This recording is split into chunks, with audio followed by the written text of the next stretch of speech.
Cute तो हो आप लोग। पिछला लेक्चर दिया इतने दिनों बाद एनवायरनमेंट का, तो ये कमेंट नहीं है, कंप्लेन नहीं है कुछ भी। आया क्या कि इंतजार का फल मीठा होता है, आज पता चला। आया क्या कि विश्वास है, यहीं पे सारी तैयारी करेंगे, आप इसको कंटिन्यू रखिएगा। तो सारी चीज़ें जो है इतनी सपोर्टिव हैं, इतने प्यार भरे कमेंट्स है, इसी से हमारा जो है हौसला भी बढ़ता है, इसी से हम जो है कंप्लीशन करना भी चाहते हैं। अदरवाइज आप देखोगे कि PT365 जो है यूट्यूब पे कई चैनल्स ने शुरू किया। होता क्या है, जब आप फर्स्ट वीडियो डालते हो तो उस पर बहुत व्यूज आते हैं। जैसे हमारा ही देख लो ना, पॉलिटी का फर्स्ट वीडियो पे देखोगे तो ऑलमोस्ट 20,000 है।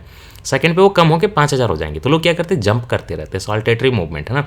फर्स्ट किसी चीज़ का करेंगे, कुछ थोड़ा सा पढ़ाएंगे, फिर किसी और चीज़ का फर्स्ट करेंगे, पिछला वाला भूलते जाएंगे। ऐसे क्या होता है कि सब्सक्राइबर बहुत बढ़ते हैं, है ना, तो उनको बड़ा अच्छा लगता है। बट यहाँ पे ये प्रॉब्लम होती है, उनको भी समझना चाहिए कि लॉयल्टी नहीं आती। वो सब्सक्राइबर नया आता जाएगा, 2 वीडियो देख के आपको छोड़ देगा क्योंकि आप कंप्लीट नहीं कर रहे हो। नंबर्स में आपके दिखेंगे कि 50 लाख सब्सक्राइबर हैं, 10 लाख सब्सक्राइबर हैं, लेकिन हमारा जो है 7,000 का 6,000 का भी जो बेस है ना, कई लखपति सब्सक्राइबर से बेटर काम करता है। क्योंकि लोग यहाँ आते हैं तो देखते हैं, उनको पता है कि ये कंप्लीट होगा, तो जो आते हैं यहाँ पे रह जाते हैं। तो आपने इतना प्यार दिया, आपका बहुत बहुत शुक्रिया।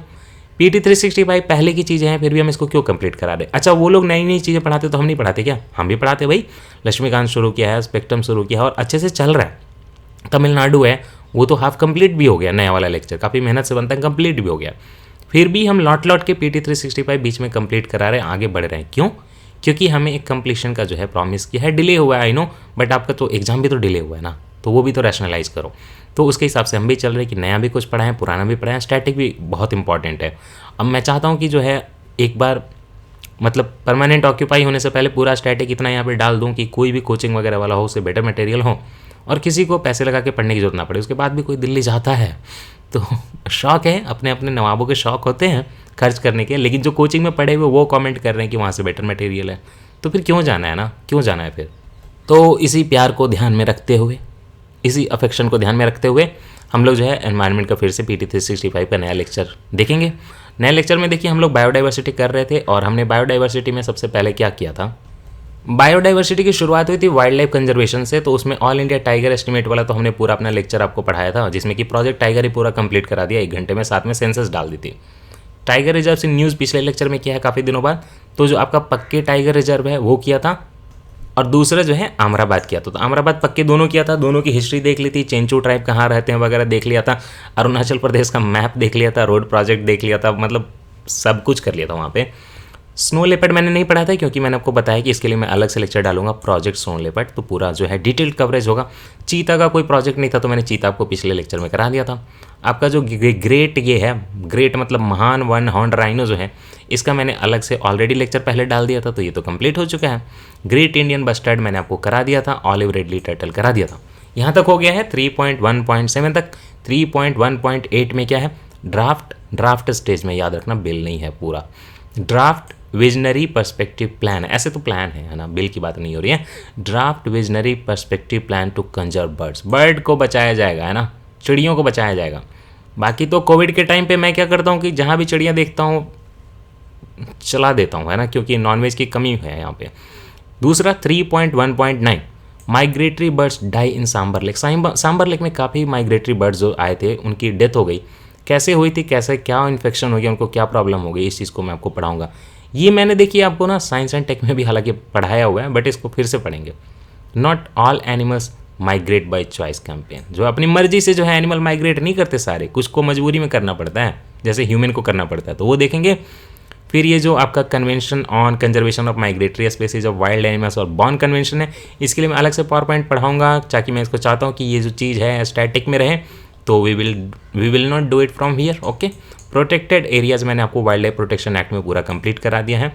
Tiger and wild life sanctuary news जो है हम यहाँ से फिर से करेंगे, और अलग से भी हम सारे स्टेट के tiger reserves, wild life sanctuaries और साथ ही साथ नेशनल पार्क, ये हम अलग से भी देखने वाले हैं। बाकी जो है बायोस्फीयर रिजर्व भी देखने वाले हैं, ठीक है। तो ये चीज़ें हो गई। तो चलिए अब जब हम यहाँ पे शुरुआत करें तो कहाँ से शुरू करें, ड्राफ्ट विजनरी पर्सपेक्टिव प्लान चलते हैं, किसके लिए, बर्ड के कंजर्वेशन के लिए। आप मारे ना प्लीज़, ठीक है, मजाक था। नॉनवेज तो चिकन होता है, वो दुकान में मिलता है, आपके छत पे नहीं मिलता। Topic number 3.1.8 draft visionary perspective plan to conserve birds. News में क्यों है कि गवर्नमेंट ऑफ इंडिया ने ये बोला है कि उन्होंने एक मतलब ड्राफ्ट लेकर आए हैं। ड्राफ्ट में क्या है, विजनरी पर्सपेक्टिव प्लान उसका नाम है, जो उसका ड्यूरेशन है ये डिकेड है, 2020 से डिकेड स्टार्ट होगा जब आप यूपीएससी का एग्ज़ाम देंगे, इस साल की बात हो रही है, और 10 साल चलेगा 2030 तक। जब आपका बच्चा थोड़ा कुछ सालों का हो जाएगा, 7-8 साल का, तो तब तक आपका विजनरी पर्सपेक्टिव प्लान चलेगा बर्ड के कंजर्वेशन के लिए, for the conservation of avian. Avian मतलब उड़ने वाली चीज़ें, ठीक है, एवियन मतलब उड़ने वाली चीज़ें। तो आपके बर्ड की बात हो रही है, एवियन के डाइवर्सिटी के लिए, मतलब उनके ढेर सारे स्पेसीज के कंजर्वेशन के लिए। एक ही स्पेसीज ना बचे, डाइवर्सिटी रहे, देयर इकोसिस्टम भी उनको बचाना है, उनके हैबिटेट, जो उनके नेचुरल हैबिटेट जहाँ पे वो रहता है वो बचाना है। अच्छा, यहाँ पे एक चीज़ बता दूँ, हैबिटेट और निश के बीच में डिफरेंस क्या होता है। NICHE ये बीपीएससी में पूछा था और उन्होंने इसका आंसर जो है गलत दिया है की में, तो मैं आपको जो एनीवे सही चीज़ बताऊँगा। हैबिटेट मतलब घर होता है, एक जानवर के जो मांद होता है, चिड़िया का जो घोंसला होता है, वो उसका हैबिटेट होता है। अभी आपका जो कोविड में आप जो घर में रह रहे हो वो आपका हैबिटेट है। नीश क्या होता है, जहाँ पे आपकी सारी फिजियोलॉजी की रिक्वायरमेंट पूरी होती है।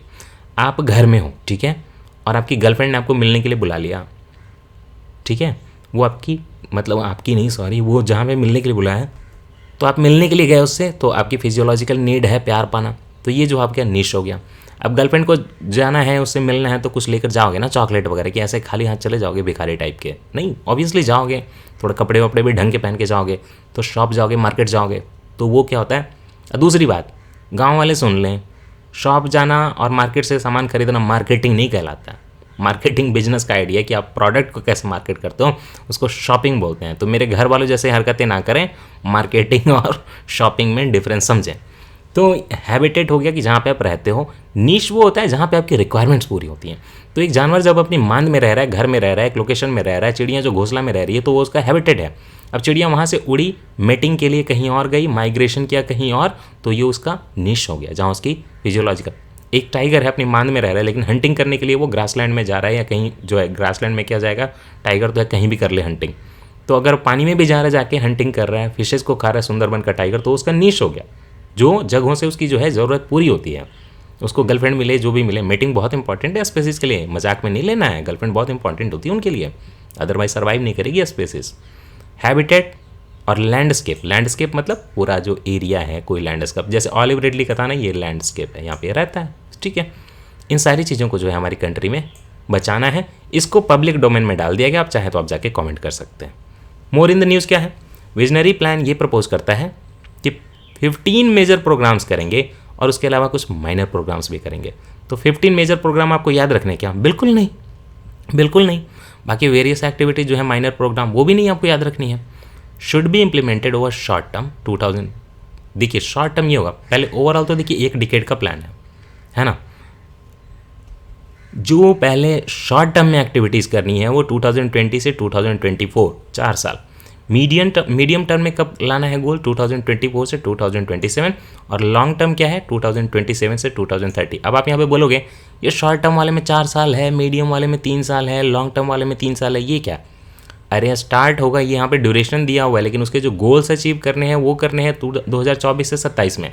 लेकिन जो इसका गोल स्टार्ट होगा मीडियम टर्म वाले का, वो 2020 से ही स्टार्ट हो जाएगा। और पूरा जो है वो लॉन्ग टर्म का गोल है कि 2020 से स्टार्ट किया, 2030 तक अचीव कर लेंगे, समझे। शॉर्ट टर्म वाले का गोल अचीव कर लेना है अगले 4 साल में, 2020 से 2024। मीडियम टर्म वाले का अचीव करना है 2024 से 2027 के बीच में, लेकिन उसके लिए जो इनिशिएशन है, एक्टिविटी है, वो तो 2020 से ही शुरू कर देनी है, इसलिए उसको मीडियम टर्म बोल रहे हैं। और लॉन्ग टर्म वाला तो पूरा डिकेड का हो गया। तो यहाँ पे बताया उसका गोल जो है 2027 से 2030 के बीच में अचीव कर लीजिए, लेकिन एक्टिविटी तो 2020 से शुरू हो जाएगी, इसलिए उसको लॉन्ग टर्म बोल रहे हैं। This is in addition to India's national wildlife action plan. मैंने आपको पहले भी बोला था, इंडिया का एक national wildlife action plan भी चल रहा है 2017 से 2031 के लिए। तो कितने साल हो गए मेरे हिसाब से? अगर मैथ्स मेरी ठीक ठाक है तो 14 साल हो गया ना। 14 ईयर्स का कौन सा प्लान बनता है भाई? 14 ईयर्स का तो आजीवन कारावास मिलता है। अब यहाँ पे आप कन्फ्यूज़ ना हो जाए, आजीवन कारावास इंडिया में आपको परमानेंट मिलता है। बात यह है कि 14 साल के आसपास जो है आपको बेल की एक गुंजाइश होती है, उसके लिए एक होता है अलग से सेक्शन है, वहाँ पे आपको पढ़ना पड़ेगा। लेकिन लाइफ इम्प्रिजनमेंट इन इंडिया, बहुत लोगों को कन्फ्यूजन है कि 14 साल का होता है। No, life imprisonment in India का मतलब लाइफ ही होता है। 14 ईयर्स के बाद जो है आपको निकलने की एक बहुत बड़ी गुंजाइश बन जाती है, दैट्स वाई बेल मिल जाता है। National wildlife action plan जो है 2017 से 31, ये भी, इसमें भी बहुत ज़्यादा बर्ड्स के कंजर्वेशन के लिए बात है, लेकिन ये वाला जो है आपका एवियन के लिए ये अलग से है, एडिशन में है, ठीक है, उसके अंदर नहीं है, याद रखिएगा। National wildlife action plan के अंदर नहीं है, अलग से है ये 10 साल का प्लान।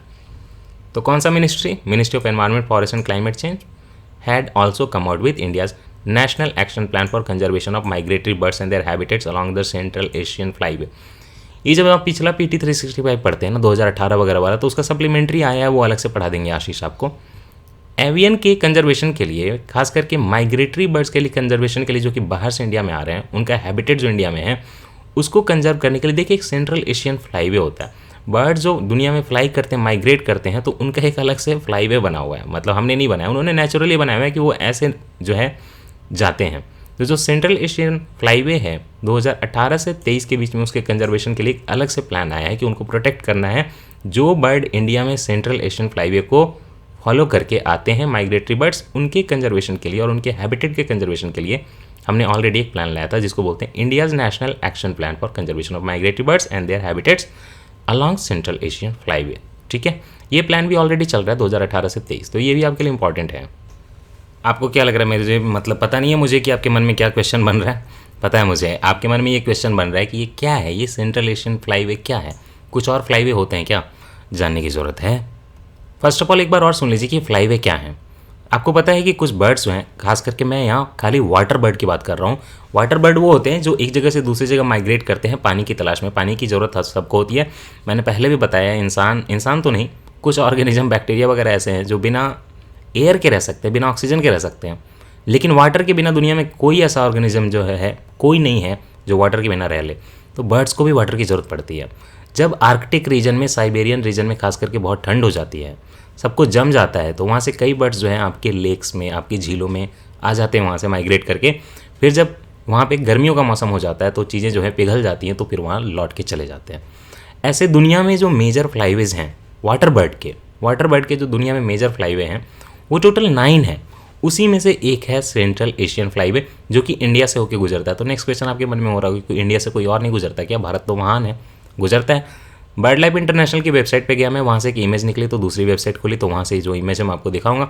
बर्ड लाइफ इंटरनेशनल क्या होता है, इसका लेक्चर जो है छोटा सा 5 मिनट का एजिथ्रोमाइसिन ने करा दिया है। बाकी आप उस लेक्चर को देख के एजिथ्रोमाइसिन को वहाँ पे कांग्रेचुलेट भी कर सकते हैं, BPSC का मेंस में उनका हुआ है। खैर, ये सब जो है इधर उधर की बातें होंगी। टोटल दुनिया में 9 मेजर माइग्रेटरी बर्ड के आपके ये हैं, माइग्रेटरी बर्ड के मतलब फ्लाईवेज हैं ना, जहाँ से वो फॉलो करते हैं, एक उनका रास्ता बना हुआ है। अभी टोटल 9 है, अलग अलग कलर कोडिंग है। आप चाहे तो इस वीडियो को यहाँ पे रोक के सारे देख लें। मैं फोकस करूँगा इंडिया से क्या क्रॉस करता है। ये जो बहुत ज़्यादा जो शाइनी ग्रीन देख रहे हैं आप, है ना, ये देखिए, यही जो है कहलाता है आपका क्या, सेंट्रल एशियन फ्लाईवे जिसकी बात कर रहे हैं। ये देखिए कैसे गुजरता है, यहाँ से ऐसे होके गुजरता है। तो ये पूरे एरिया के जो बीच में है, यहाँ पे माइग्रेशन होगा। ये रूट नहीं है, याद रखें, ठीक है। पूरे एरिया के बीच में माइग्रेशन होगा। तो इंडिया भी इसमें कवर हो रहा है, यूरेशिया भी कवर हो रहा है, मतलब यूरोप और एशिया का मिला जुला पार्ट। ये ऊपर साइबेरियन रीजन जो है, यहाँ से ये लोग आते हैं। बाकी आर्कटिक रीजन से जो यहाँ पे आते हैं और इंडिया में आते हैं अपने ठंड के मौसम में, ठीक है। अब इंडिया से आपको देखिए एक और लाइन दिख रही होगी, तो ये है West Asian East African flyway. ये वाला जो आप देख रहे हो पर्पल कलर्ड वाला, ये है West Asian East African flyway. ये भी इंडिया से होकर गुजरती है, लेकिन हमारा जो फोकस है अभी वो सेंट्रल एशियन फ्लाईवे पे है, जिसके लिए गवर्नमेंट ने प्लान बनाया था 2018 से 13 का। प्लान का नाम क्या था, national action plan for conservation of migratory birds and there habitats along the central Asian flyway. Along the central Asian flyway जितने भी इंडिया में लोकेशन आएंगे सबका हम कंजर्वेशन करेंगे, उन सारे बर्ड्स का जो है हम प्रोटेक्शन करेंगे। दैट्स इट, हो गया? नहीं, अभी नहीं हुआ है, थोड़ा सा और देख लीजिए। अलग से विकीपीडिया का पेज देख लेते हैं। सेंट्रल एशियन फ्लाईवे पे अलग से बना हुआ है। सेंट्रल एशियन फ्लाईवे या सेंट्रल एशियन इंडियन फ्लाईवे भी बोलते हैं। देखिए इंडिया को इतना इंपॉर्टेंस है यहाँ पे। इसके अलावा central Asian south Asian flyway भी कह सकते हैं। और साउथ एशिया में सबसे बड़ा कंट्री कौन सा है, इंडिया है। ये फ्लाईवे जो है कई सारे कॉन्टिनेंट को कवर करता है। यूरेशिया, यूरोप और रशिया ऊपर थोड़ा बहुत, मतलब यूरोप और रशिया नहीं, सॉरी, यूरोप और एशिया, हाँ। आर्कटिक ओशन ऊपर ले लीजिए, यहाँ पे ऊपर आर्कटिक ओशन ले लीजिए, देख रहे हल्का सा आर्कटिक ओशन भी आ रहा है यहाँ पे। आर्कटिक ओशन ऊपर ले लीजिए और नीचे क्या है, इंडियन ओशन है। इन दोनों के बीच में ये जो है सेंट्रल एशियन फ्लाईवे है। और इसके बीच में कई सारे एसोसिएटेड आइलैंड के चेन भी आते हैं, वो आपको जानने की जरूरत नहीं है। इसमें देखिए क्या है, सेंट्रल एशियन फ्लाईवे में क्या है, कंप्राइजेस ऑफ नहीं होता, ओके, कंप्राइजेस होता है। Comprises several important migration routes of water birds. इसमें कई सारे रूट है, मैंने आपको पहले बताया। ये मैपिंग जो है शेडिंग की गई है, उसका मतलब ये नहीं कि ऐसे करके कुछ ऐसा रूट है, नहीं, कई सारे उसमें वाटर बर्ड के माइग्रेशन के रूट हैं, लेकिन वो एरिया कवर्ड है। Most of which extend from the northern most breeding grounds in Siberia, पहले ही बोला, to the southern most non breeding wintering grounds in West Asia, India, Maldives और ब्रिटिश इंडियन ओशन, जहाँ पे ब्रिटिश टेरिटरी है उसकी भी बात हो रही है। तो सारे जो है साउथ एशिया में और इंडियन ओशन की बात हो रही है। अब आपने यहाँ पे क्या समझा, इनकी ब्रीडिंग कहाँ होती है? ब्रीडिंग इनकी साइबेरिया में होती है, घर उनका वहीं पे है ना, इनकी गर्लफ्रेंड बॉयफ्रेंड सब वहीं है। लेकिन ये वहाँ पे बहुत ठंड पड़ जाती है तो यहाँ पे विंटरिंग में आते हैं। विंटरिंग ग्राउंड जो है इंडिया, वेस्ट एशिया, मालदीव्स और ब्रिटिश इंडियन ओशन में बना हुआ है। अब जाके ये हमारा टॉपिक जो है कंप्लीट हो गया। चलिए बर्ड स्पेसीज इन नंबर थोड़ा देख लेते हैं। यहाँ पे एक बड़ा सा अच्छा सा मतलब इन्फोग्राफिक दिया हुआ है। Number of bird species in India total कितनी है? 1317। नंबर ऑफ स्पेसीज उसमें एंडेमिक कितने इंडिया में, जो कि इंडिया में ही बिलोंग करते हैं? 72 ओनली। अब बात को समझ रहे हैं? जो एंडेमिक है जैसे ग्रेट इंडियन हॉर्नबिल वगैरह जो इंडिया में एंडेमिक माना जाता है ना, या आप गूगल करने लेना, देख लेना एक बार, कंफर्म कर लेना। बट एनीवे एंडेमिक ये हैं जो आपके इंडिया के ही हैं, कहीं बाहर नहीं जाते हैं। लेकिन टोटल जो बर्ड स्पेसीज इंडिया में काउंट होंगे आने वाले माइग्रेटरी वगैरह सब कुछ मिला के, वो 1317 है, 1317। अच्छा, इसमें से 1317 में से कितने बर्ड स्पेसीज हैं जो IUCN की लिस्ट में थ्रेटेंड काउंट होते हैं? 100 हैं थ्रेटेंड। आप देख लीजिए ऑलमोस्ट 10% है। और कितने इंडेंजर्ड काउंट होते हैं? देखिए 20। अलग से बर्ड लाइफ वगैरह के कंजर्वेशन वगैरह के इनिशिएटिव है कि कुछ बर्ड्स को उन्होंने रेयर कैटेगरी में क्लासीफाई किया। रेयर कैटेगरी क्या होता है? ये IUCN का नहीं है। रेयर कैटेगरी वो है जिनका स्पार्स पॉपुलेशन है। स्पार्स पॉपुलेशन मतलब कटा पॉपुलेशन, छटा पॉपुलेशन, थोड़ा यहाँ पे है, 2-4 वहाँ पे हैं, ऐसे करके तो मीटिंग वगैरह ठीक से हो नहीं पाती। तो वैसे जो बर्ड स्पेसीज हैं 270 हैं। और इसमें आप देख लीजिए कि अब अगर आप 1317 के हिसाब से काउंट करेंगे तो ऑलमोस्ट 21% जो बर्ड हैं इंडिया में वो रेयर कैटेगरी में है, जिनके की स्पेस पॉपुलेशन है बटे से हैं। Bird species categorise as rare, endangered and threatened कौन कौन से हैं? रैप्टर्स, फेजेंट्स, बस्टर्ड्स, ऑलरेडी ये हमने पढ़ा दिया आपको, हॉर्नबिल जिसका भी नाम लिया, क्रेन्स, स्टॉक्स एंड अदर्स में ढेर सारे आ जाएंगे। कुछ इंपॉर्टेंट दे दिए, यूपीएससी पूछे कि रैप्टर क्या आपके थ्रेटेंड कैटेगरी में आते हैं? यस, थ्रेटेंड, एंडेंजर्ड, रेयर सब मिला के बोल रहा हूँ मैं। तो raptor, pheasants, bustards, hornbills, cranes, storks and others. याद ना ही रखे तो अच्छा है, ऐसे नहीं पूछेगा यूपीएससी ऐसे सीधा। तो इतने पे बात खत्म नहीं होती है। बात अब ये आती है कि ये जो प्लान आया है विजन प्लान, इसके अंदर की हाइलाइट्स क्या हैं, क्या चीज़ों पे मुख्य रूप से फोकस किया गया। सबसे पहले तो ये बोलता है कि हम जो है बर्ड सर्वे करेंगे। देखिए पूरे जो ये अप्रोच है, जो पूरा विजन प्लान है, उसका अप्रोच लैंडस्केप मेथड है। लैंडस्केप मतलब एक पार्टिकुलर एरिया पूरा, वहाँ चाहे जंगल हो, झरना हो, पहाड़ हो, पूरे लैंडस्केप पे एक एरिया पे फोकस किया जाएगा जो बर्ड वहाँ पे आते हैं। ठीक है, हैबिटेट की कंजर्वेशन हो जाएगी, बर्ड की भी कंजर्वेशन हो जाएगी, प्रोटेक्शन हो जाएगी। तो सबसे पहले हम लोग क्या करेंगे? बर्ड के सर्वे करेंगे इन सेलेक्ट लैंडस्केप। सारे तो नहीं कर सकते, तो कुछ चुन के जहाँ पे बर्ड ज़्यादा हैं, हॉटस्पॉट है, उसको जो हम लोग सर्वे करेंगे। क्यों सर्वे करेंगे? क्योंकि हमें आइडेंटिफाई करना है कि उस एरिया में इंपॉर्टेंट बर्ड एरियाज़ क्या हैं। अब इसको IBS लिखा हुआ है, ऐसे हाईलाइट किया हुआ, तो ऑब्वियसली कोई जेनरिक टर्म नहीं है, ये कोई स्पेशल टर्म है। इस टर्म का डिस्कशन नीचे आ जाएगा कि इंपॉर्टेंट बर्ड एरियाज़ क्या होते हैं। तो सर्वे करेंगे कुछ सेलेक्टेड लैंडस्केप में और इम्पॉर्टेंट बर्ड एरियाज जो है नए क्रिएट करेंगे, नए पता करेंगे कि कौन से हैं, ताकि जो हम बर्ड का कंजर्वेशन कर सकें और उससे रिलेटेड उस लैंडस्केप में बाकी चीज़ों का भी, अदर बायोडाइवर्सिटी का भी कंजर्वेशन कर सकें। सेकेंड पॉइंट ये होगा कि हम लोग स्पेसिस रिकवरी प्रोग्राम चलाएंगे। जो भी क्रिटिकली इंडेंजर्ड बर्ड्स हैं उनके स्पेसिस को रिकवर करने के लिए क्रिटिकली इंडेंजर्ड से इंडेंजर्ड लाएंगे, इंडेंजर्ड से वल्नरेबल लाएंगे और उसके बाद जो है हम उनको नॉट थ्रेटेंड बना देंगे। ये कोशिश रहेगी। इसके लिए प्लान में ये बोला गया है कि लैंडस्केप अप्रोच किया जाएगा, है ना। पहले भी बताया लैंडस्केप अप्रोच इस पूरे विजन का मतलब एक कहें कि की स्टोन है। To control their declining population and protect birds in urban areas also. जैसे गौरैया है, ऐसे कुछ बर्ड्स है जो अर्बन एरियाज में होते हैं, but we are talking about migratory birds, तो गौरैया इसमें नहीं होगा। Just giving an example. Urban area में जो कई बार ना तालाब वगैरह होते हैं, बेंगलोर वगैरह में, असम का देखिए गुवाहाटी में है आपका दीपोर बील, तो वहाँ पे भी कई बर्ड्स आते हैं अर्बन एरियाज़ में। And protection of their habitats from turning into wasteland. Wasteland ना बन जाए। वेस्टलैंड मतलब कि जो कोई काम की जगह नहीं है ना, मतलब जहाँ ना कोई फसल उगती है, ना कोई जंगल होता है, वेस्टेड लैंड। तो वेस्टलैंड ना बन जाए, पानी खत्म ना हो जाए, जंगल ना खत्म हो जाए। Conservation of migratory birds, third point. Through a species a specific action plan. एक एक स्पेसिस पे स्पेसिफिकली हमें फोकस करना है और फिर हम क्या करेंगे, ये फोकस करके हम एक नेशनल डेटाबेस बनाएंगे माइग्रेटरी बर्ड्स का और उनके हैबिटेट्स का। फिर हम उनके थ्रेट का असेसमेंट करेंगे, जो माइग्रेटरी बर्ड्स के लिए थ्रेट हैं, और उनके हैबिटेट का असेसमेंट करेंगे ताकि जो कंजर्वेशन हो सके माइग्रेटरी बर्ड्स का। यही तो मेन फोकस है। इम्प्लीमेंटिंग एजेंसी क्या होगी इसके लिए? It will be implemented by different stakeholders including ministries. Different ministries will get involved. Okay, with collaboration with आपका Salim Ali centre for ornithology and natural history second. ये बहुत इंपॉर्टेंट है. Salim Ali centre for ornithology and natural history. Salim Ali हमारे India के बहुत बड़े ornithologist थे. Ornithologist मतलब जो बर्ड की स्टडी करता है, उन्हीं के नाम पे ये आपका जो है इंस्टीट्यूट है. और जो है बीइंग द यही जो होगा सैकॉन जो होगा Salim Ali centre for ornithology and natural history, ये इसका नोडल इंस्टीट्यूशन होगा. मतलब यही नोड बनेगा, यही इंप्लीमेंट करेगा.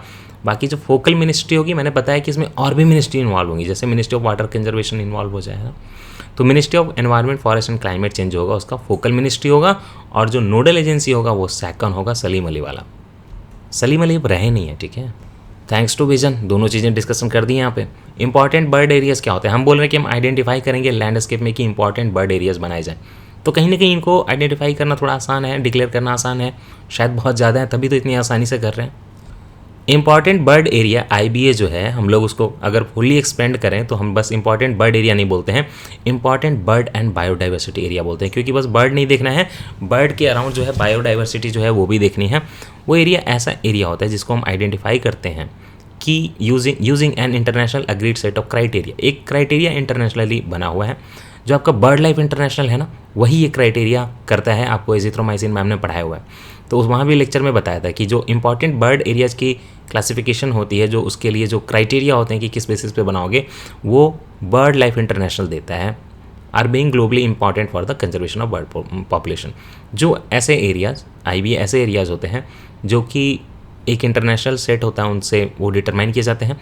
और इनका यूज़ क्या होता है कि ये ग्लोबली इंपॉर्टेंट बर्ड के पॉपुलेशन को रखते हैं, कंजर्वेशन के लिए ज़रूरी होते हैं. IBA का जो कॉन्सेप्ट है वो डेवलप किया गया था, और उसके लिए शुरुआत में जो साइट्स हैं और अभी भी जो साइट्स आइडेंटिफाई किए जाते हैं बर्ड लाइफ इंटरनेशनल की, तो अभी जो गवर्नमेंट आइडेंटिफाई करेगी तो उसको जो है बर्ड लाइफ इंटरनेशनल वाले सेट से पूरा देखिए कंप्लाई करना होगा. फिर बर्ड लाइफ इंटरनेशनल उसको अप्रूवल दे देगी, तो फिर वो जो है इंपॉर्टेंट बर्ड एरियाज डिक्लेयर हो जाएंगे. समझ गए. करेंटली जो है वर्ल्ड में कितने हैं देखिए, 12,000 इंपॉर्टेंट बर्ड एरियाज हैं. तो थोड़ा ईजी है ये अप्रूवल पाना, सब आपको पता ही लग रहा होगा. इंस्टीट्यूट का नाम आ गया तो यहाँ पे एक्सप्लेन कर दिया गया कि Salim Ali centre for ornithology and natural history क्या है, SACON. It is one of the centres of excellence of the, ये ministry of environment forest and climate change के अंदर ही इंस्टीट्यूट आता है ना. ये इसका जो रजिस्ट्रेशन किया है सोसाइटी की तरह किया गया, registered as a society, and union environment minister जो है उसका प्रेसिडेंट है. देख रहे हैं, जो आपके यूनियन एनवायरनमेंट मिनिस्टर प्रोबेबली आपके प्रकाश जावड़ेकर है मेरे हिसाब से, तो वो उसके प्रेसिडेंट बन जाएंगे सैकॉन सोसाइटी के. तो अंदर ही अंदर की बात है एक तरह से. इसका मिशन क्या है, to help conserve India's biodiversity and its sustainable use through research, education and people's participation with birds at the centre stage. India का सैकॉन का ये मिशन है कि इंडिया में कंजर्वेशन की जाए बायोडाइवर्सिटी की और सस्टेनेबल यूज़ किया जाए. लोग इन्वॉल्व हों, रिसर्चर इन्वॉल्व हों, एजुकेशन इन्वॉल्व हो, पीपल इन्वॉल्व हो, सब कुछ हो. लेकिन जो फोकल है उसका पॉइंट, जो फोकस है, जो सेंटर स्टेज में, वो बर्ड के अराउंड ही घूमेगा. तो जो उसका थीम है वो बर्ड का होगा. बाकी पर्पस जो है बायोडाइवर्सिटी और सस्टेनेबल यूज सब कुछ है. सैकॉन कहाँ पे है, जो तमिलनाडु का कोयम्बटूर है वहाँ पे लोकेटेड है. याद रखेंगे आप सारी चीज़ों को. अब नेक्स्ट टॉपिक है आपका कि migratory birds die in Sambhar lake. Sambar lake जो है राजस्थान में, जो कि जयपुर ज़िले में ही पड़ता है, अजमेर के भी पास पड़ता है, लेकिन ज़िला जो है, जो डिस्ट्रिक्ट है वो जयपुर है. वहाँ पे सांबर लेक है. ये सॉल्ट वाटर लेक है. इनफैक्ट इनलैंड में इंडिया का ये लार्जेस्ट सॉल्ट वाटर लेक है. ये जो सांबर लेक है, यहाँ पे माइग्रेटरी बर्ड्स, जो आपको थोड़ी देर पहले मैंने आपको बताया ना, साइबेरिया वगैरह से बर्ड्स आते हैं, तो वो हर साल आते हैं. तो यहाँ पे बहुत ज़्यादा आते हैं, क्योंकि लेक की जो इकोलॉजी है, वहाँ बहुत सारे खाने पीने की चीज़ें, सॉल्ट वाटर में जब पानी जब कम होता है तो वहाँ पे बैक्टीरिया वगैरह जो है बहुत होते हैं, एल्गी और बैक्टीरिया, उसको ये बर्ड्स खाते हैं और रहते हैं. ठीक है. लेकिन क्या हुआ कि इस बार जब बर्ड्स आए तो उसमें से कहा जा रहा है कि 20,000 की काउंटिंग की गई है. 20,000 माइग्रेटरी बर्ड्स जो है उनकी डेथ हो गई. तो अब वो तो समझेंगे यहाँ पे कि डेथ कैसे हुई, क्या हुई. साथ ही साथ हमें पूरा जो है सांबर लेक समझना होगा. बहुत इंपॉर्टेंट लेक है क्योंकि ये रामसर साइट में आता है. दूसरा हमें ये भी समझना पड़ेगा कि ये जो बीमारी इनको हुई एवियन बोटुलिज्म, वो कैसे हुई. तो सांबर लेक तो मैं पूरा डिटेल आपको विकीपीडिया से पढ़ाऊंगा, और जो एवियन बोटुलिज्म है और कैसे डेथ हुई थी उसका पूरा डिटेल एक बहुत अच्छा एनालिटिकल आर्टिकल आया था डाउन टू अर्थ में. ये मैंने आपको साइंस एंड टेक्नोलॉजी में भी पढ़ा है, लेकिन डाउन टू अर्थ पे मैं फिर से जाऊँगा और आपको वहाँ से सारी डिटेल दूंगा. तो चलिए पहले उन दोनों चीज़ों को देख लेते हैं, फिर हम अपने देखिए PDF पे आएंगे. पहले आप थोड़ा सा मैप देख लीजिए. मैप वर्क मेरे लिए बहुत इंपॉर्टेंट है, हर जगह कराता हूँ. ये पूरा आपका राजस्थान का मैप है. मैंने आपको एंशिएंट हिस्ट्री में अलग से पूरा कराया, वो तो डिटेल नहीं बताऊँगा. यहाँ पे सांबर लेक है. जयपुर और अजमेर के बीच में पड़ता है, लेकिन डिस्ट्रिक्ट जो है वो जयपुर है। ठीक है, यहीं पास में देख लीजिए आपका, ये देखिए केवलादेव नेशनल पार्क है, ये भरतपुर में पड़ता है। फिर जो देखिए चंबल घड़ियाल सेंचुरी, मैंने आपको पहले पढ़ाया था, नेशनल चंबल घड़ियाल सेंचुरी, ये चंबल रिवर पे पड़ती है, क्योंकि चंबल रिवर जो है ऐसे मध्य प्रदेश से निकल के ऐसे कोटा हुआ से होते हुए ऐसे जाके जाके यमुना में मिल जाती है उत्तर प्रदेश में, तो राजस्थान से गुजरती है, तो वहीं पे नेशनल चंबल घड़ियाल सेंचुरी है। तो चंबल में घड़ियाल होगा, आप जो है क्रोकोडाइल नहीं बोलोगे, मगरमच्छ नहीं बोलोगे, क्रोकोडाइल आपको सुंदरबन वाले एरिया में, कन्फ्यूज़ मत होना। ये उदयपुर वगैरह का एरिया है, तो वहाँ पे देखिए पिछौला लेक है, बहुत फेमस है, और साथ ही साथ वो देखिए जयसमंद लेक वगैरह है, राजसमंद जयसमंद लेक जो है यहीं पे है आपके, ये पड़ेगा एरिया आपका चित्तौड़गढ़ वाले साइड में, है ना। तो चलिए अब सांबर लेक का पूरा डिटेल लेते हैं। देखिए लेक कुछ ऐसा दिखता है, आपको दिख रहा है इधर भी सॉल्ट वाटर के पैन भरे पड़े हैं, है ना, लेकिन लेक में वाटर कितना है, बस इतना। तो ये लेक आपको समझ में आ रहा होगा कि टाइम के साथ जो है इकोलॉजिकली जो है पूरा डिटेरियोरेट हो गया है, सूखा पड़ गया है। देखिए अपना एरिया कितना छोटा हो गया इसका, है ना। तो सांबर लेक जो है इंडिया का लार्जेस्ट इनलैंड सॉल्ट लेक है, इनलैंड सॉल्ट लेक में इंडिया का लार्जेस्ट है। पैंगोंग सो नहीं आता है लार्जेस्ट वाले में, क्योंकि वो एग्जैक्टली सॉल्ट लेक में ब्रैकिश वाटर है ना, वहाँ पे कोई सॉल्ट नहीं बनाता। खैर, और उसकी साइज़ वगैरह भी देखनी होगी कितनी है। तो आप यहाँ पे यही याद रखें कि इंडिया का लार्जेस्ट इनलैंड सॉल्ट लेक जो है सांबर लेक है। ये आपके जयपुर से 80 किलोमीटर की दूरी पे है, लेकिन जयपुर के ही ज़िले में आता है। नेक्स्ट नॉलेज की बात ये है कि इसमें कोई रिवर जाती है क्या? हाँ, 5 रिवर्स जाती हैं, आपको नाम बिल्कुल नहीं जानना है, 1 2 3 4 5, ये ऐसी जो देखिए 5 रिवर्स इसमें फ्लो करती हैं और उसमें उसको पानी देती हैं। लेकिन फिर भी क्या होता है, जैसे ही इसमें बारिश का मौसम ख़त्म होएगा तो पानी का लेवल बहुत गिर जाता है। इनफैक्ट जब एकदम सूखा पड़ता है तो पानी का लेवल देखिए 60 सेंटीमीटर या 24 इंच चला जाता है, बहुत कम पानी हो जाता है। और ये एक सलाइन वेटलैंड है, ऑब्वियसली नमक बहुत ज़्यादा है यहाँ, हद से ज़्यादा नमक है। अच्छा, मानसून में कितना जाएगा? बहुत हाई नहीं, 10 feet only, 10 feet only, 3 metres के आसपास पानी मैक्सिमम भरता है, और मिनिमम तो 24 इंच हो जाता है।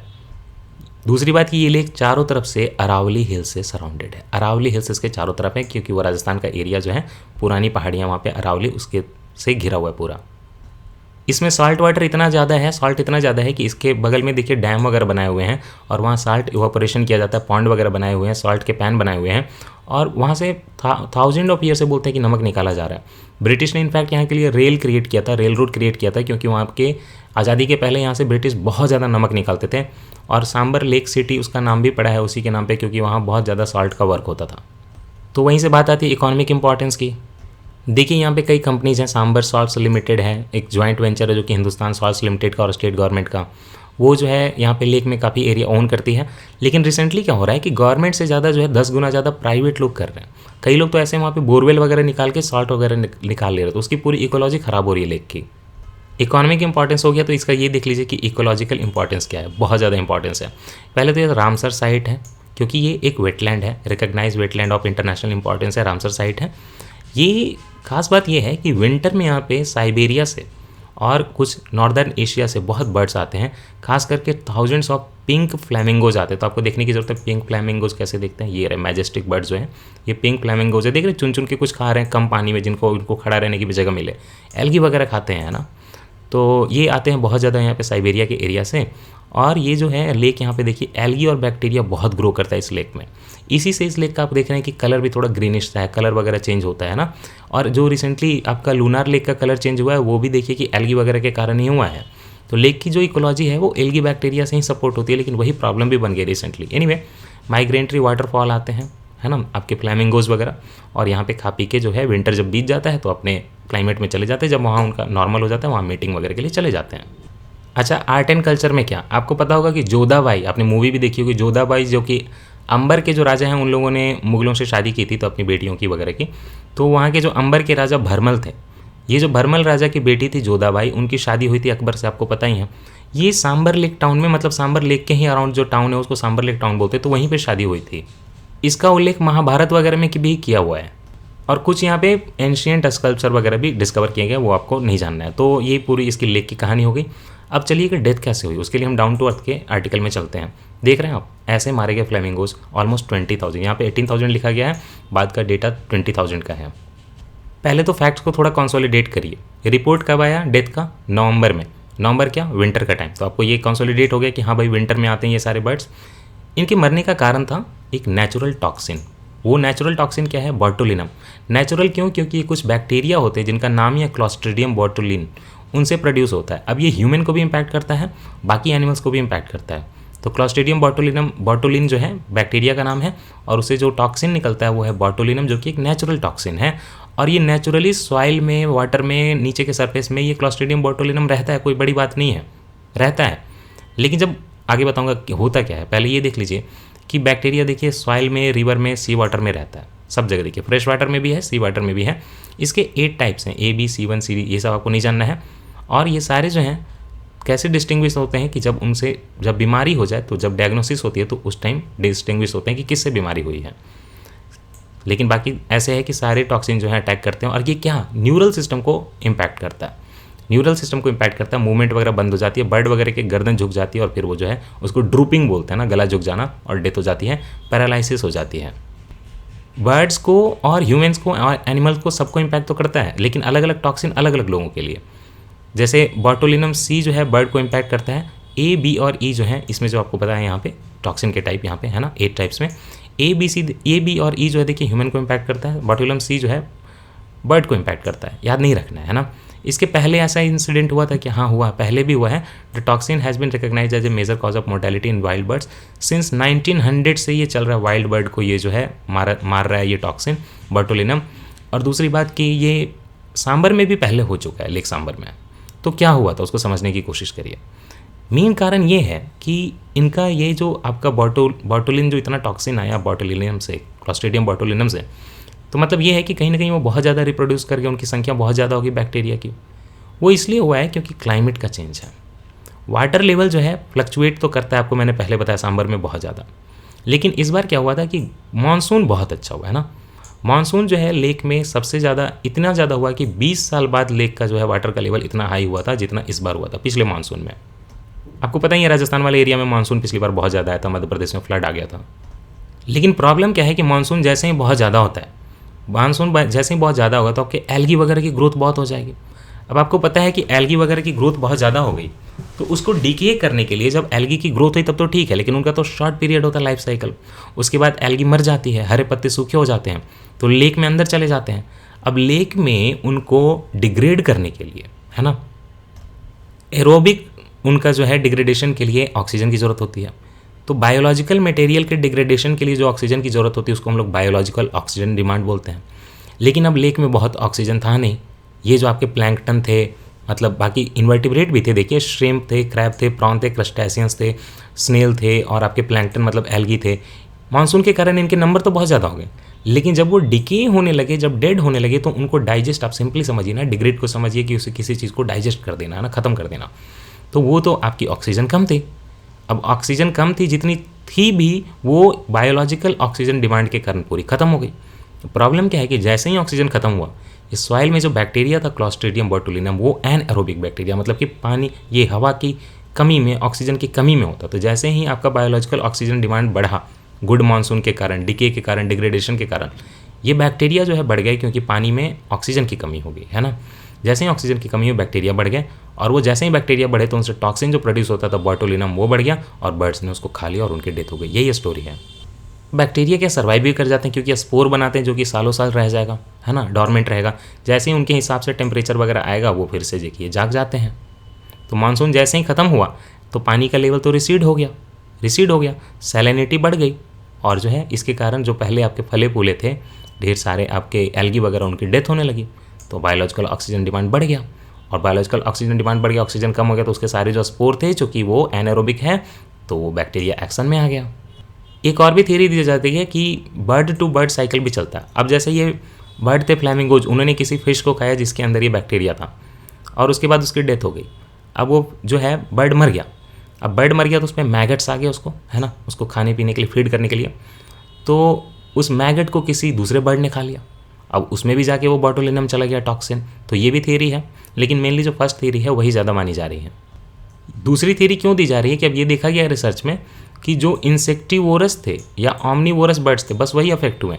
जो एकदम हर्बीवोर्स थे वो अफेक्ट नहीं हुए। तो ये पता चल रहा है कि हर्बीवोर्स पे क्यों नहीं इफेक्ट पड़ा, कहीं ना कहीं ये इंसेक्टिवोरस जो मैगट्स खा गए थे डेड बर्ड का, उन पे इफेक्ट पड़ा है।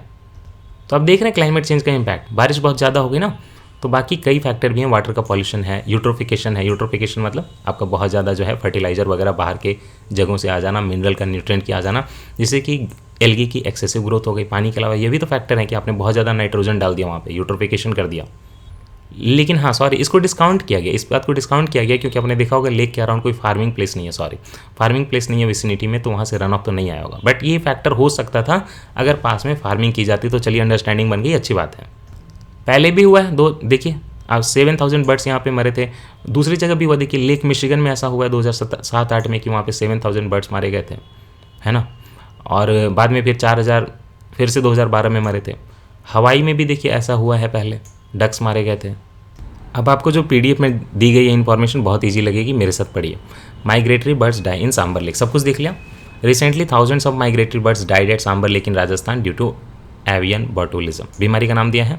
और वो बैक्टीरियम जो है कौन सा कॉज करता है इसको, क्लॉस्ट्रीडियम बोटुलिनम। ये सारी चीज़ें आपका कॉन्सेप्ट क्लियर हो गया। आपने तो नंबर भी देख लिया 20,000 के आसपास, पहले कहाँ लेक मिशिगन वगैरह का केस भी देख लिया आपने, पूरा सांबर लेक की ज्योग्राफी भी देख ली, कितना पानी फ्लक्चुएट करता है, क्या सॉल्ट बनता था ब्रिटिश के टाइम पर। अच्छा, राजस्थान का ऑलमोस्ट सारा जो सॉल्ट का रिक्वायरमेंट है वो सांबर लेक फुलफिल करता है। और इंडिया का जो सॉल्ट प्रोडक्शन है उसमें 9% अकेले सांबर लेक का है, इसको भी आप याद रखें। नर्वस सिस्टम को इम्पैक्ट करता है बर्ड के, हम तो यहाँ जानते हैं कि ह्यूमन को भी करता है। तो इससे क्या होता है, फ्लैसिड मतलब एकदम झुक जाना गर्दन का, पैरालिसिस होता है, और लेग्स में और विंग्स में और नेक में ड्रूपिंग हो जाती है, और बर्ड जो है गिर के बेचारा मर जाता है। हुआ क्यों, क्योंकि बायोलॉजिकल ऑक्सीजन डिमांड जो है सांबर लेक की परमिशन लेवल से ऊपर चली गई थी। जैसे ही बायोलॉजिकल ऑक्सीजन डिमांड ऊपर चली गई, मतलब कि ऑक्सीजन कम हो गया, है ना, तो एनारोबिक सिचुएशन में क्लॉस्ट्रीडियम बोटुलिनम जो है बहुत ज़्यादा बढ़ गया। क्लॉस्ट्रीडियम बोटुलिनम देखिए हीट रेजिस्टेंस है, और एब्सेंस ऑफ ऑक्सीजन होती है तो वो जर्मिनेट करने लगते हैं, उनके स्पोर खुल जाते हैं, ग्रो करते हैं, और टॉक्सिन जो है एक्सक्रीट करते हैं। टॉक्सिन के मैंने आपको टाइप भी बता दिए, 8 टाइप्स होते हैं, ह्यूमन में A, B, E और बर्ड्स में C। ये भी बताया स्टैटिक का पोर्शन की बायोलॉजिकल ऑक्सीजन डिमांड क्या होती है। देखिए अमाउंट ऑफ डिजॉल्व्ड ऑक्सीजन जो कि पानी में चाहिए, needed by aerobic biological organisms to break down organic material present in given water at certain temperature over a specific time period। इसी से मिलता जुलता एक चीज़ होता है केमिकल ऑक्सीजन डिमांड। ये तो बायोलॉजिकल मटेरियल के डिग्रेडेशन के लिए है, नॉर्मलाइजेशन के लिए कि ऑक्सीजन कितनी चाहिए, हवा कितनी चाहिए पानी में। केमिकल हो, मान लो यूरिया हो, कोई फर्टिलाइजर हो, उसके डिग्रेडेशन के लिए, उसको नॉर्मल मॉलिक्यूल में कन्वर्ट करने के लिए जो ऑक्सीजन की डिमांड होती है उसको केमिकल ऑक्सीजन डिमांड बोलते हैं। ठीक है, सांबर लेक के बारे में पढ़ें तो ये देखिए largest inland salt water lake situated in Rajasthan है। वेटलैंड ऑफ इंटरनेशनल इंपॉर्टेंस है, आपके रामसर कन्वेंशन में बता दिया सारा। यहाँ पे विंटरिंग वाटर बर्ड आते हैं, और उसमें लेसर एंड ग्रेटर फ्लैमिंगोज, जो आपको मैंने पिंक फ्लैमिंगोज दिखाए वो आते हैं। बाकी ये यहाँ पे देखिए सॉल्ट प्रोडक्शन में भी होता है, लाइव स्टॉक जो है ग्रेजिंग भी कराई जाती है, खेती नहीं कराई जाती है आसपास में, तो फर्टिलाइजर का इशू नहीं है, यूट्रोफिकेशन का इशू नहीं है, ये याद रखिएगा। वैल्यू एडिशन में उन्होंने ये किया है कि रिसेंटली एक और न्यूज़ बताई है आर्चिया के बारे में। आर्चिया जो है बैक्टीरिया का ही एक टाइप होता है, कह सकते हैं प्राइमेटिव है ये काफ़ी, लेकिन बहुत बहुत पुराना बैक्टीरिया। अ न्यू आर्चियन या archaean was discovered in Sambhar salt lake only. पुरानी जगह है, यहाँ पे जो है कई बैक्टीरिया वगैरह रहते हैं, तो उसमें एक सब है बहुत पुराना आर्किया, मतलब आर्कियन उसका सिंगुलर फॉर्म है, वो डिस्कवर किया गया है। तो आर्किया क्या होते हैं, primitive group of micro organisms हैं that thrive in extreme habitats, क्योंकि कहीं बहुत ज़्यादा कोल्ड डेजर्ट है ना, हाइपर सेलाइन मतलब बहुत ज़्यादा नमक है, हॉट स्प्रिंग गर्म कुंड का पानी है, तो यहाँ पे चूँकि हाइपर सेलाइन सिचुएशन है, तो ऐसी एक्सट्रीम सिचुएशन में ये आर्किया रहते हैं, बहुत ज़्यादा रेजिस्टेंट होते हैं ये क्लाइमेट के लिए और हीट के लिए, टेम्परेचर के लिए। स्लो ग्रोइंग ऑर्गेनिजम्स है, धीरे धीरे बढ़ेंगे, है ना। आपके ह्यूमन के गट में भी प्रेजेंट होते हैं कुछ आर्किया, जो कि आपकी हेल्थ के लिए ख़राब नहीं होते, अच्छे होते हैं। They are known for producing antimicrobial molecule. देख रहे हैं, एंटी माइक्रोबियल मॉलिक्यूल ही प्रोड्यूस करते हैं, एंटी ऑक्सीडेंट एक्टिविटी करते हैं। तो आप खुद सोचिए कि ये चीज़ें करेंगे तो आपके पेट में भी जो है आपके लिए फ़ायदा है, एंटी माइक्रोबियल मॉलिक्यूल प्रोड्यूस कर रहे हैं, एंटी ऑक्सीडेंट, तो आपकी एज जो है बढ़ेगी, आप आराम से ज़िंदा रहोगे। तभी तो आप ग्रीन टी पीते हो ना, क्योंकि उसमें एंटी ऑक्सीडेंट्स हैं, एंटी मतलब फ्री रेडिकल्स से हमें बचाता है। Eco friendly waste water treatment में भी देखिए मदद करते हैं। तो आर्किया का जो है बहुत अच्छा यूज़ भी है, और बाकी ये बहुत एंशियंट माइक्रो ऑर्गेनिज्म है। सॉल्ट लेक जो सांबर लेक है वहाँ पे बहुत पुराना आर्किया पाया गया है। अच्छा, मैंने आपको यहाँ पे पढ़ाया सांबर लेक, तो पढ़ाया कि उसमें जो है नदियाँ आती हैं ना। आपको मैंने पैंगोंग सो पढ़ाया था आपके लद्दाख वाले लेक्चर में, गलवान वैली में, तो वहाँ नदियाँ नहीं आती, वहाँ ग्लेशियर का पानी आता है, वो भी एक सॉल्ट वाटर लेक है। चलिए अब नेक्स्ट टॉपिक है 3.1.0 not all animals migrate by choice campaign, मतलब कि ठीक है दुनिया में एनिमल्स की माइग्रेशन होती है, बर्ड्स की माइग्रेशन होती है, लेकिन कुछ की माइग्रेशन देखिए उनके वॉलंटरली नहीं होती, फोर्स से होती है। अगर उनके आप हैबिटेट को डिस्ट्रक्ट कर दो, क्लाइमेट का चेंज कर दो, तो फिर कुछ ऐसा एक माइग्रेशन हो सकता है जो उनकी मर्जी से ना, उनकी मर्जी के खिलाफ हो, जो कि इनकी हेल्थ के लिए, इकोलॉजी के लिए ख़राब होगा।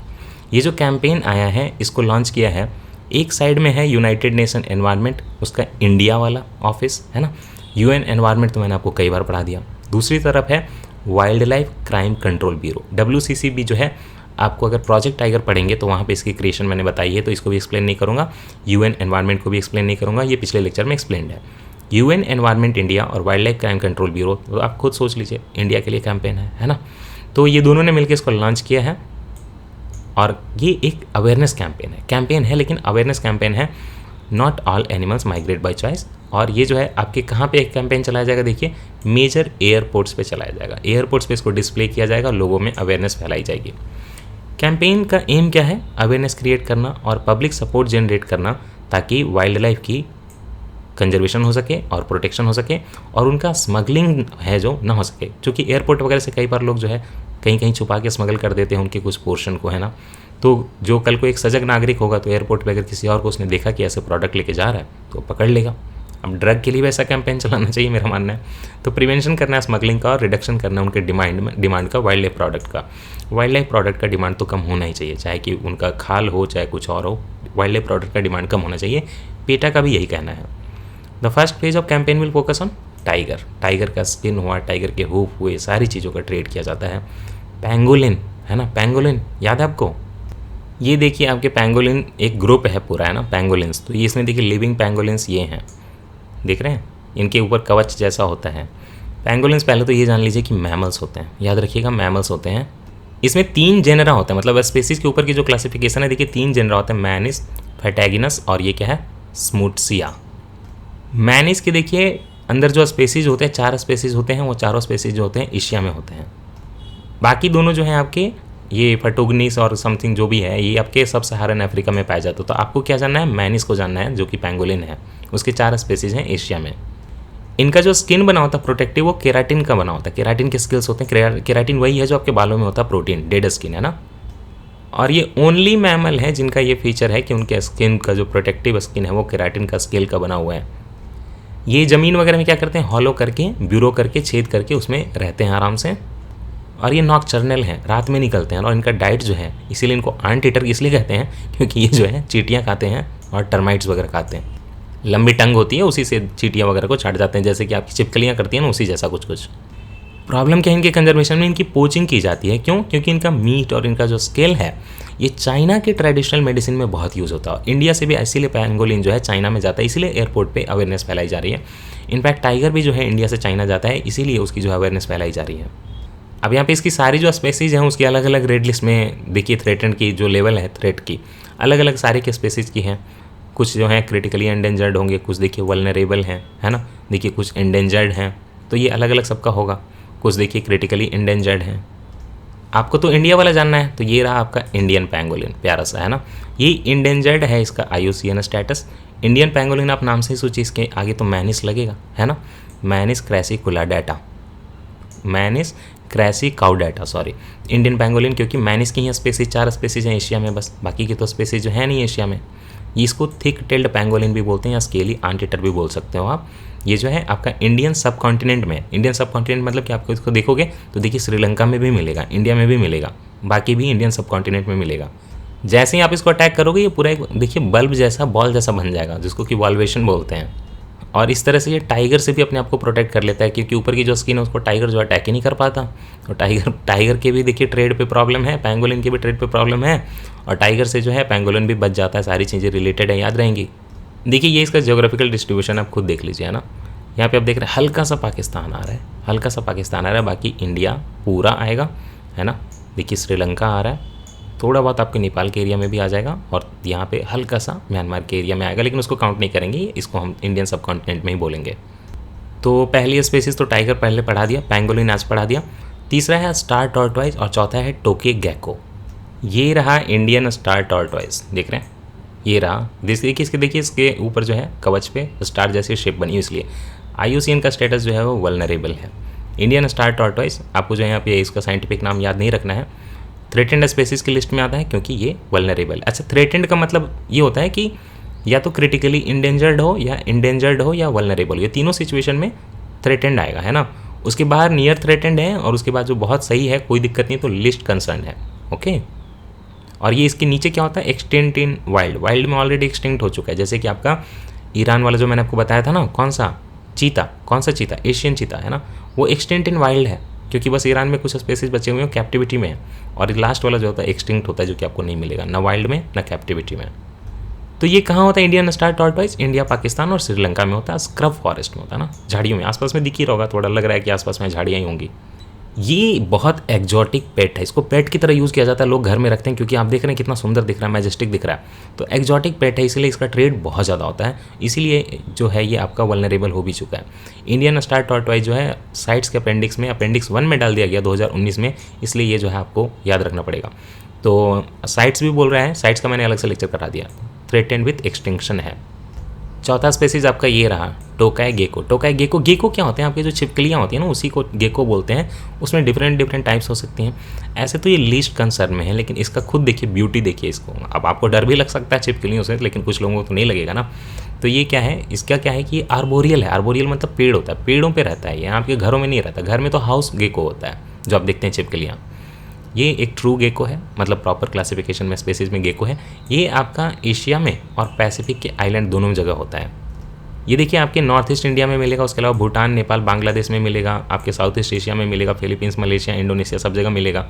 तो रेन फॉरेस्ट में रहता है जनरली। अर्बनाइजेशन वगैरह से जो इसकी रेंज है बहुत कम होती जा रही है, क्योंकि इसको पेड़ चाहिए होते हैं।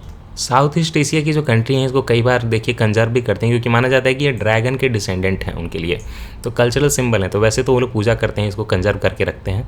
लेकिन प्रॉब्लम क्या है कि एशिया में इसका पोचिंग इसलिए होता है क्योंकि मेडिसिनल ट्रेड में इसका बहुत यूज़ किया जाता है। आगे देखिए एक ड्रिंक बनाया है ना, लिकर से मिला के, मतलब आपका जो गेको वगैरह का चीज़ें मिला के बनाई हुई हैं। साथ ही साथ आपका फेमस ये जिनसेंग भी डाला हुआ है, ताकि आपको जो है कभी बुढ़ापा नहीं आएगा, सेक्सुअल पावर बढ़ेगी and all everything blah blah. Again ये भी जो है कि चाइना बहुत जाता है, चाइनीज़ बायर्स इसको बहुत लेते हैं फॉरेन नेशनल से, और माना जाता है कि एक स्पेसिमेन का कीमत जो है थाउजेंड्स ऑफ डॉलर हो जाता है। सोच रहे हैं मेडिसिनल वैल्यू के कारण, है ना। मुझे लगता है दुनिया की आधी प्रॉब्लम का जड़ तो चाइना में ही है। तो चलिए फर्स्ट पेज में किस पे फोकस करेंगे, टाइगर पे, पैंगोलिन पे, स्टार टॉर्टोइस पे और टोके गेको पे। सारी की डिटेल मैंने आपको पढ़ा दी। कैंपेन जो है उसके बाकी उसको कैसे कॉम्प्लीमेंट करेंगे, एक world wide action on illegal trade in wild life through UN environment global campaign wild for life. समझ रहे हैं, यूएन का ऑलरेडी, यूनाइटेड नेशन एनवायरनमेंट का प्रोग्राम का ऑलरेडी एक ग्लोबल कैंपेन चल रहा है वाइल्ड फॉर लाइफ, उसको ये कॉम्प्लीमेंट करेगा आपका जो इंडिया का कैंपेन है। यहाँ पे डिटेल बताइए वाइल्ड लाइफ क्राइम कंट्रोल क्या होता है, ब्यूरो क्या होता है, मैंने इसे तो पढ़ा दिया, लेकिन चलिए रिवाइज कर लेते हैं। आपको पहले ही बताया था कि एक्ट से बना है, तो स्टैट्यूटरी बॉडी है, कहाँ पे है, ministry of environment, forest and climate change के अंदर है, और इसका काम यही है कि वाइल्ड लाइफ का जो क्राइम है, जो आपका जो ट्रेड वगैरह था उसको रोकना है, to combat organised wildlife crime in the country. Wildlife protection act जो 1972 का था, उसी में अमेंडमेंट करके, उसी में चेंज करके इसको 2007 में बनाया गया था।